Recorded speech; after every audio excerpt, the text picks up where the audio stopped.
अस्सलाम वालेकुम दोस्तों, मैं हूं सर मलिक और आप देख रहे हैं मलिक व्यूज़। नमस्ते, सत श्री अकाल। कैसे हैं आप लोग? हाजिर हैं एक और नई वीडियो के साथ। और आज की video BJP versus Congress infrastructure comparison with proof roads, highway, railway construction.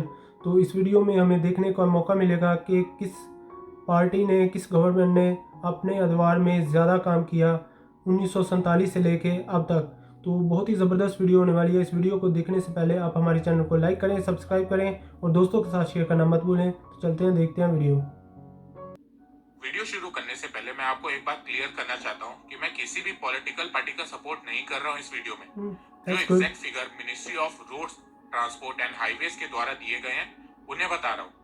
तो नमस्कार दोस्तों, स्वागत करते हैं आपका चार्जिंग पॉइंट हिंदी में। दोस्तों, आज के इस वीडियो में हम बात करेंगे भारत के इंफ्रास्ट्रक्चर के बारे में, इंफ्रास्ट्रक्चर के इंपॉर्टेंस के बारे में, और साथ में कंपेयर करेंगे कांग्रेस और बीजेपी को। इन दोनों के टेन्योर में किसने कितना रोड बनाया है, कितना हाईवे बनाया है, कितना रेल ट्रैक बनाया है, और भी बहुत कुछ। तो जुड़े रहिए आप इस वीडियो के साथ। हेनरी फोर्ड का एक बहुत ही फेमस क्वेट है इंफ्रास्ट्रक्चर को लेके। US doesn't have good roads because it's rich, but rich because it has good roads. मतलब अमेरिका में अच्छी रोड इसलिए नहीं है कि वो एक अमीर देश है। अमेरिका अमीर ही अपनी अच्छी रोड्स की वजह से हुआ है। मतलब आजादी के बाद अमेरिका ने अपने यहाँ के इंफ्रास्ट्रक्चर में इन्वेस्ट किया, रोड बनाया, हाईवे बनाया। उसी की वजह से आज अमेरिका एक अमीर देश बना है। बहुत से लोग अब भी नहीं समझ पा रहे होंगे कि मैं क्या बोलने की कोशिश कर रहा हूँ, तो मैं आपको समझाता हूँ। देखो, जब कोई भी देश अपने यहाँ की अर्थव्यवस्था को मजबूत करना चाहता है तो वो देश अपने यहाँ के इंफ्रास्ट्रक्चर पे इन्वेस्ट करता है। इंफ्रास्ट्रक्चर पे इन्वेस्ट करने का मतलब है देश में रोड बनाना, हाईवे बनाना, रेल बनाना, पोर्ट बनाना, एयरपोर्ट बनाना जैसी तमाम चीजें शामिल होती हैं। इंफ्रास्ट्रक्चर में इन्वेस्ट करने से देश को सिर्फ अच्छी रोड्स, हाईवे, ब्रिजेस नहीं मिलते हैं, देश की इकोनॉमिक डेवलपमेंट भी खूब होती है। आपको बताता हूँ कैसे। जब किसी देश में अच्छी रोड्स होती हैं तो उस देश में ट्रांसपोर्ट कनेक्टिविटी स्ट्रांग हो जाती है, जिससे आने जाने में टाइम ड्यूरेशन कम लगता है। लोग आसानी से कम टाइम में अपनी ट्रैवलिंग को पूरा कर लेते हैं। बिजनेस को फायदा होता है, आप कम टाइम में अपना प्रोडक्ट देश के किसी भी कोने में भेज देते हैं। ट्रांसपोर्टेशन कॉस्ट कम लगती है, जिससे टाइम और पैसा दोनों बचता है। एक एग्जांपल के जरिए समझाता हूँ आपको। चाइना में आप बीजिंग से शंघाई 12 घंटे में पहुंच सकते हैं। दोनों के बीच डिस्टेंस 1214 किलोमीटर की है। वहीं भारत में आप दिल्ली से मुंबई 24 घंटे में पहुंच सकते हैं। दोनों के बीच डिस्टेंस 1419 किलोमीटर की है। बीजिंग से शंघाई और दिल्ली से मुंबई के डिस्टेंस में 200 किलोमीटर का डिफरेंस है, पर टाइम का 12 घंटे का डिफरेंस है। सोचो, अगर आप बिजनेस या जॉब रिलेटेड ट्रेवल कर रहे हो या कोई प्रोडक्ट सप्लाई कर रहे हो तो भारत में आपको एक दिन लगेगा, वहीं चाइना में आधे दिन में काम खत्म हो जाएगा। इसी को कहते हैं प्रॉपर इंफ्रास्ट्रक्चर, जो भारत में नहीं है। और ये मैं बाय रोड या बाय ट्रेन की बात कर रहा हूँ। इंफ्रास्ट्रक्चर में इन्वेस्ट करने से देश में बहुत सी एम्प्लॉयमेंट जनरेट होती है, लोगों को नौकरियां मिलती हैं, स्मॉल और मीडियम बिजनेसेस को भी फायदा पहुंचता है। बहुत से लोग ये समझते हैं कि इंफ्रास्ट्रक्चर में इन्वेस्ट करने से सिर्फ मजदूरों को काम मिलता है, तो ऐसा नहीं है। बहुत सी ऑपरेशन, मैनेजमेंट जॉब भी जनरेट होती है। आपको एक एग्जांपल के थ्रू समझाता हूँ। भारत सरकार ने 2017 में एक प्रोजेक्ट लॉन्च किया था, भारतमाला। भारतमाला एक इंफ्रास्ट्रक्चर प्रोजेक्ट है जिसमें सरकार रोड, हाईवे, इकोनॉमिक कॉरिडोर बनाएगी। भारतमाला प्रोजेक्ट के अंदर 22 मिलियन नौकरियां जनरेट होंगी। ये नौकरियां सिर्फ मजदूरों के लिए नहीं होंगी, बहुत सी ऑपरेशनल और मैनेजमेंट जॉब भी होगी। और उसके अलावा जो कंपनीज इस प्रोजेक्ट में पार्ट लेंगी वहां भी जॉब्स जनरेट होंगी। तो इसीलिए दुनिया भर की सरकारें इंफ्रास्ट्रक्चर पे इन्वेस्ट करती हैं, जिससे एक तो देश में ट्रांसपोर्ट कनेक्टिविटी बेहतर हो सके और साथ में नौकरियां पैदा हो सके। इंफ्रास्ट्रक्चर में इन्वेस्ट करने से देश के बैकवर्ड एरिया भी डेवलप होने लगते हैं। जब सरकार बैकवर्ड एरिया में रोड बनाती है तो बैकवर्ड एरिया में अपने आप ही लोगों के लिए एम्प्लॉयमेंट का रास्ता खुल जाता है और बिजनेस का भी रास्ता खुल जाता है। अब कंपेयर करते हैं कांग्रेस और बीजेपी को इंफ्रास्ट्रक्चर के थ्रू। सबसे पहले बात करते हैं नेशनल हाईवे के कंस्ट्रक्शन के बारे में। Ministry of road, transport and highway की रिपोर्ट के मुताबिक 1947 से 1998 तक नेशनल हाईवे की लेंथ 49,585 किलोमीटर थी। मतलब 51 साल में 49,585 किलोमीटर नेशनल हाईवे बना। फिर उसके बाद अटल बिहारी वाजपेयी जी की सरकार आई। उस दौरान 15,984 किलोमीटर नेशनल हाईवे बना और टोटल नेशनल हाईवे की लेंथ 65,569 किलोमीटर पहुंच गई। उसके बाद 10 साल कांग्रेस की सरकार रही। उस दौरान 27,282 किलोमीटर नेशनल हाईवे बना और टोटल नेशनल हाईवे की लेंथ 2014 तक 92,851 किलोमीटर तक पहुंच गई। फिर उसके बाद आई बीजेपी सरकार और जून 2018 तक बीजेपी ने 30,037 किलोमीटर नेशनल हाईवे बनाया और टोटल नेशनल हाईवे की लेंथ जून 2018 तक 1,22,888 किलोमीटर हो गई। बीजेपी सरकार का 61,164 किलोमीटर नेशनल हाईवे के कंस्ट्रक्शन का प्रोजेक्ट अभी चल रहा है। उसके अलावा बीजेपी सरकार ने 53,031 किलोमीटर के नए नेशनल हाईवे के प्रोजेक्ट को डिक्लेयर किया है। बीजेपी ने कांग्रेस को महज 4 साल में ही पीछे छोड़ दिया था नेशनल हाईवे कंस्ट्रक्शन के मामले में। बाप रे बाप। भारत के नॉर्थ ईस्ट इलाकों की बात करते हैं तो उसमें बीजेपी सरकार कांग्रेस से आगे, जहां कांग्रेस सरकार के कार्यकाल में 5 साल में पर डे 0.6 किलोमीटर हाईवे बनता था नॉर्थ ईस्ट के इलाकों में, वहीं बीजेपी सरकार के कार्यकाल में पर डे 1.5 किलोमीटर हाईवे बन रहा है। रोड कंस्ट्रक्शन की बात करें तो जहां कांग्रेस सरकार ने 7 साल में 33,038 किलोमीटर रोड बनाई, वहीं बीजेपी सरकार ने महज 4.5 साल में ही 33,361 किलोमीटर रोड बना दिए। जहां कांग्रेस के समय में पर डे 11.7 किलोमीटर रोड बना करती थी, वहीं बीजेपी गवर्नमेंट के समय में पर डे 27 किलोमीटर रोड बन रही है और बीजेपी सरकार इसको 40 किलोमीटर पर डे ले जाने की कोशिश कर रही है। अभी कुछ दिनों पहले ही आपने सुना होगा कि इंडिया चाइना बॉर्डर पे 75% इंफ्रास्ट्रक्चर का काम कंप्लीट हो चुका है। 2014 से पहले इंडिया चाइना बॉर्डर पे कोई कंस्ट्रक्शन नहीं हुआ करता था, तो यहाँ पे कोई कंपैरिजन नहीं बनता है। रेलवे की बात करें तो कांग्रेस ने 2009 से 2014 के बीच 2.30 लाख करोड़ रुपीस स्पेंड किया था रेलवे के इंफ्रास्ट्रक्चर पे। वहीं बीजेपी ने 2014 से 2018 के बीच 3.82 लाख करोड़ रुपीस स्पेंड किया रेलवे के इंफ्रास्ट्रक्चर पे। न्यू रेल लाइन प्रोजेक्ट की बात करें तो कांग्रेस ने 5 साल में 5,431 किलोमीटर के 54 new rail line project sanction किए, वहीं बीजेपी ने 21,295 किलोमीटर के 188 न्यू लाइन प्रोजेक्ट सैंक्शन किए। डबलिंग ऑफ ट्रैक्स में कांग्रेस ने 5 साल में 5,087 किलोमीटर के 108 प्रोजेक्ट सैंक्शन किए, वहीं बीजेपी ने 20,500 किलोमीटर के 255 प्रोजेक्ट सैंक्शन किए। रेलवे इलेक्ट्रिफिकेशन की बात करें तो कांग्रेस ने 5 साल में 2,000 किलोमीटर रेल ट्रैक को इलेक्ट्रिफाइड किया, वहीं बीजेपी ने 5 साल में 11,947 किलोमीटर रेल ट्रैक को इलेक्ट्रिफाइड कर दिया। अब बात करते हैं मेट्रो कंस्ट्रक्शन की।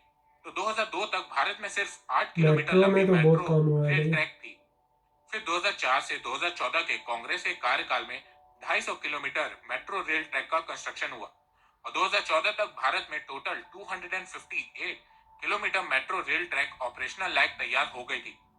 फिर उसके बाद बीजेपी के 5 साल के कार्यकाल में 326 किलोमीटर मेट्रो रेल ट्रैक का कंस्ट्रक्शन हुआ और फरवरी 2019 तक भारत में ऑपरेशनल लायक 585 किलोमीटर लंबी मेट्रो रेल लाइन ट्रैक तैयार हो चुकी थी। इसके अलावा बीजेपी का 622 किलोमीटर का मेट्रो रेल का प्रोजेक्ट अंडर कंस्ट्रक्शन में है। कांग्रेस गवर्नमेंट से कंपेयर करें तो बीजेपी गवर्नमेंट ने 3.6 times more metro project deliver किया है 5 साल में। उसके अलावा बीजेपी गवर्नमेंट ने भारत के लिए बुलेट ट्रेन का प्रोजेक्ट जापान के साथ फाइनल कर लिया है और इस पे काम भी चालू हो चुका है, पर पॉलिटिक्स के चलते महाराष्ट्र में अभी काम रोक दिया गया है और यही सबसे बड़ी प्रॉब्लम है भारत में। भारत में साल दर साल इंफ्रास्ट्रक्चर में इन्वेस्टमेंट बढ़ रहा है, पर अब भी ये बहुत कम है दूसरे देशों के मुकाबले। भारत चाइना का एग्जांपल लेते हैं। बहुत से लोग आज तक ये समझ नहीं पा रहे हैं कि चाइना आखिर भारत से आगे कैसे निकल गया, क्योंकि 1980 तक दोनों देशों की अर्थव्यवस्था लगभग एक बराबर थी। फिर उसके बाद चाइना ने ऐसा क्या किया जिससे वो बीते 40 सालों में भारत से आगे निकल गया? तो इसका सिंपल सा जवाब है इंफ्रास्ट्रक्चर। चाइना ने बीते 40 सालों में इंफ्रास्ट्रक्चर में खूब इन्वेस्ट किया, जिसके चलते आज वो एक इकोनॉमिक सुपर पावर और एक मैन्युफैक्चरिंग सुपर पावर देश बन गया। आप इस फिगर में देख सकते हैं कि 1992 से 2011 तक चाइना ने ऑन एन एवरेज हर साल अपनी जीडीपी का 8.5% इन्वेस्ट किया है इंफ्रास्ट्रक्चर में, वहीं भारत ने सिर्फ 4.7%। इंफ्रास्ट्रक्चर में इन्वेस्ट करने से चाइना में ट्रांसपोर्ट कनेक्टिविटी स्ट्रांग हो गई, उससे चाइना में नए बिजनेस खुलने लगे और धीरे धीरे चाइना मैन्युफैक्चरिंग जायंट बन गया। और इसी प्रॉपर इंफ्रास्ट्रक्चर के चलते दुनिया भर की कंपनीज ने चाइना में अपना मैन्युफैक्चरिंग प्लांट खोलना चालू किया। भारत को 2022 तक सस्टेनेबल ग्रोथ मेंटेन करने के लिए 50 ट्रिलियन रुपीस लगभग $777 बिलियन इन्वेस्ट करना होगा इंफ्रास्ट्रक्चर में। इकोनॉमी सर्वे के मुताबिक अगर भारत को 2024-25 तक $5 ट्रिलियन इकोनॉमी बनना है तो उसे इंफ्रास्ट्रक्चर पे $1.4 ट्रिलियन खर्च करना होगा। इसी सर्वे के मुताबिक भारत को हर साल अपनी जीडीपी का 7 से 8% स्पेंड करना होगा इंफ्रास्ट्रक्चर पे, अगर उसे 2032 तक $10 ट्रिलियन इकोनॉमी बनना है तो। लगभग कम से कम $200 बिलियन खर्च करना होगा भारत को इंफ्रास्ट्रक्चर पे हर साल। इस समय भारत 100 से 110 बिलियन डॉलर खर्च कर रहा है इंफ्रास्ट्रक्चर पे, जो कि बहुत कम है। और अब तो कोरोना के चलते अर्थव्यवस्था की लगी पड़ी है, तो अगर भारत सरकार को अर्थव्यवस्था को वापस से पटरी पे लाना है तो इस समय उसे सिर्फ इंफ्रास्ट्रक्चर पे जितना हो सके इन्वेस्ट करना होगा, जिससे ज्यादा से ज्यादा नौकरियां पैदा होंगी, देश में अनएम्प्लॉयमेंट कम होगी, लोगों के पास पैसा आएगा, फिर उससे वो सामान खरीदेंगे, जिससे सामान की डिमांड बढ़ेगी, फिर उसकी सप्लाई बढ़ेगी, फिर उससे मैन्युफैक्चरिंग सेक्टर चलने लगेगा, फिर उससे और नौकरियां पैदा होंगी, और फिर ये साइकिल चलती रहेगी। इसीलिए मैंने आपको स्टार्टिंग में हेनरी फोर्ड का क्वेट बताया था। तो दोस्तों, अगर आपको ये वीडियो पसंद आया तो आप इस वीडियो को लाइक कीजिए। वाह, सो गाइस वीडियो देखी कंपैरिजन बीजेपी और कांग्रेस का। इस वीडियो को देखने से पहले मेरे जहन में यही था कि कांग्रेस ने बहुत सारा काम किया है इंडिया में, और ये क्लेम करते हैं कि इंडिया हमसे है, हम ही हैं जो इंडिया के रखवाले हैं। तो इनकी जो हुकूमत है 1947 से लेके 99 तक, उसके बाद 5 साल आए बीजेपी के, 10 साल फिर कांग्रेस ने हुकूमत की, और उसके बाद जो अब छठा साल है मेरे ख्याल से बीजेपी का। तो इन्होंने सिर्फ मेरे ख्याल से 11 साल की है हुकूमत इंडिया में। तो मेरे जहन में यही था कि बहुत सारा काम किया होगा इन्होंने, और बीजेपी ने तो इनको नज़दीक नहीं ठहरने दिया, इसलिए कि जब आप ये वाली रिपोर्ट देखते हैं जो मिनिस्ट्री ऑफ ट्रांसपोर्ट की है, तो आपको पता चलता है कि बीजेपी ने कितना ज़्यादा इनकलाबी काम किया है इंडिया के इंफ्रास्ट्रक्चर में, और जिस तरह से रोड्स और मोटरवे, नेशनल हाईवेज़, और उसके बाद जो लद्दाख चाइनीज़ बॉर्डर के नज़दीक जो काम किया है उसमें तो कंपैरिजन ही नहीं है, इसलिए कि वो सारा काम बीजेपी ने किया है, क्योंकि कांग्रेस ने तो उधर कोई काम नहीं किया, तो इसलिए कंपैरिजन भी नहीं उन्होंने किया। तो बहुत ही ज़बरदस्त यार मेट्रो है जिस तरह से इंडिया में, क्या ज़बरदस्त यार, हर सिटी में अब जा रही है। और उसके बाद इन्होंने बताया कि 53,000 किलोमीटर के नए प्रोजेक्ट हैं जो वो अभी आने वाले हैं। और बुलेट ट्रेन, वो मुझे पता है, मैंने एक वीडियो की थी, उसमें था कि इंडिया में जापान की मदद से जो बुलेट ट्रेन इंडिया में आ रही है। बहुत ज़्यादा डिफरेंस, इसलिए कि 3.5 की स्पीड से ये ज़्यादा काम कर रहे हैं कांग्रेस से। तो आप कंपैरिजन किस तरह कर सकते हैं यार? ये तो क्लेम करते हैं कि हमने सब कुछ किया, मगर ये रिपोर्ट है जो ये झूठ तो नहीं है, मेरे ख्याल से सच्ची है, क्योंकि इन्होंने बताया कि ये किसी पार्टी से तल्लुक़ नहीं रखते, इनका किसी से लेना देना नहीं है। ये ट्रांसपोर्ट की जो मिनिस्ट्री है उनकी रिपोर्ट है, हालिया उन्होंने रिलीज़ की है, और उसमें ये सारे फैक्ट्स एंड फिगर्स हैं।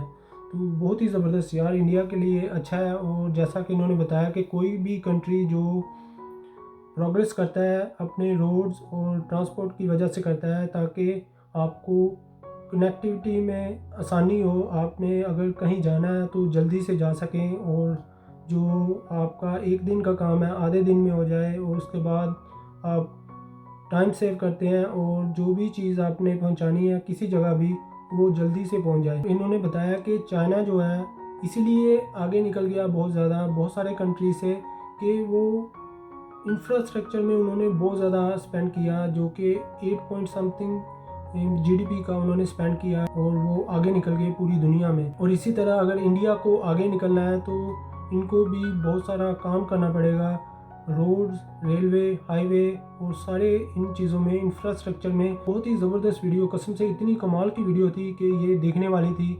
और जो लोग क्लेम करते हैं कि हमने इतना ज़्यादा काम किया, इससे तो पता चलता है कि सारा काम जो है बीजेपी ने किया है। और मैं ये नहीं कि मैं किसी का सपोर्टर नहीं हूँ, मुझे भी नहीं पता कि किसने किया है कि नहीं किया, मगर इस रिपोर्ट से ऐसे लगता है कि बहुत सारा काम जो है वो बीजेपी ने किया है, और उनकी प्रायोरिटीज़ और हैं। आप देखें कि जिस तरह से मल्टीनेशनल कंपनीज़ इंडिया में आ रही हैं अब इतनी तेज़ी के साथ, और मोबाइल्स बन रहे हैं इंडिया में, और माइक्रोसॉफ्ट, गूगल और एप्पल, गैलेक्सी, सारी कंपनीज़ इन्वेस्ट कर रही हैं इंडिया में। तो इससे पॉजिटिव ये है कि जो बीजेपी की हुकूमत में बहुत सारे जो इन्वेस्टर्स हैं बाहर के कंट्री से, वो आकर स्पेंड करना चाहते हैं इंडिया में और इन्वेस्ट करना चाहते हैं। बहुत ही ज़बरदस्त वीडियो। सो गाइज़ ये थी हमारी आज की वीडियो। आपको हमारी वीडियो कैसी लगी? अगर आपको हमारी वीडियो अच्छी लगी तो आप हमारे चैनल को लाइक करें, सब्सक्राइब करें और दोस्तों के साथ शेयर करना मत भूलें। तो मिलते हैं नेक्स्ट वीडियो में। अल्लाह हाफिज़।